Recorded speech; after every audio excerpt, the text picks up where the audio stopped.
Welcome back to another episode of In the Bible. Today we're going to explore the word jealousy in the Bible. Now, if you remember the Ten Commandments when God gave them to Moses on Mount Sinai, remember the first commandment was, I am the Lord your God, therefore you shall not have strange gods before me.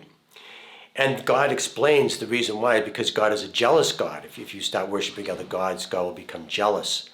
Now you're thinking to yourself, gee, shouldn't God not have faults, and should he try to avoid vices and unpleasant things like that? How could God possibly be jealous?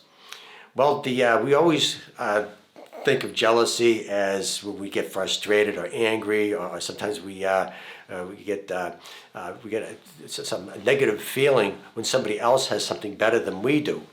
And that we associate that feeling, sometimes we even behave or act on those negative feelings, and that's what gets us in big trouble. But actually, in the first century and in the ancient world, jealousy was actually a virtue. And the reason why is jealousy was a virtue, especially for athletes, for people who were competing in competition with other athletes. So just picture it, you see somebody, they win the crown, and they get the crown, and all of their fans are applauding them, and they're all happy, and you see that, and you want that. See, and what happens is when you're jealous is that you say, I can do better, I can work harder, and so their training becomes much more advanced. They work much harder precisely because of this jealousy that they have inside of them. They're using it in a good way, in a good sense, and that's what it means in scripturally. The jealousy is really, you can use it as a virtue to help you to go beyond your own personal expectations. A lot of times when we do things, we hit a plateau and we just stay there. Jealousy helps us to go beyond that plateau, go beyond what we can normally do, what we think we can do. That's where you're going to get greatness. Greatness is always going beyond what we can normally do. Give you an example. Remember Roger Bannister? He broke the 4-minute mile. First one, years and years. No one's ever able to break the 4-minute mile. And then he does it, and he accomplishes this superhuman feat that nobody else has done before. Do you realize that the very next year, 37 other runners, 37 athletes broke the 4-minute mile? And it's incredible. What happened?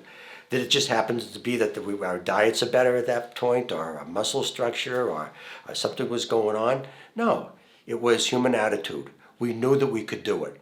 We had in our minds that we could do that, and then we were able to do it. We went beyond our what we think we can do. I used to work out, and one of the exercise programs I had you were supposed to do some pull-ups. I could never do a pull-up, and I struggled, and I almost thought that it would be impossible to do a pull-up. But I says, no, I personally struggle with pull-ups right now, but I'm going to do a pull-up. And so now I do lots of pull-ups, and because I worked at it, because I knew that I could go beyond what I could normally do. That's where you're going to find greatness. So jealousy in the Bible can be a virtue if you use it properly. If you use it wrong, then you use the anger and the frustration, seeing somebody else having something better than you. It's not. That's going to be a vice. But if you use it for your advantage to try to help you to go beyond what you can normally do, that's where you're going to find greatness. So jealousy in the Bible, God is a jealous God, and He wants us, and so God's going to work extra hard and trying to win our favor, to win us by making promises to us, and that's the kind of God that God is. So it's not that saying that God is a jealous God because He has his vice and he's not disciplined. It's precisely because of jealousy that God always wants to forgive us, always wants to win us back over again. So that's our lesson today. I hope you enjoyed it, and just keep looking around for other segments of In the Bible.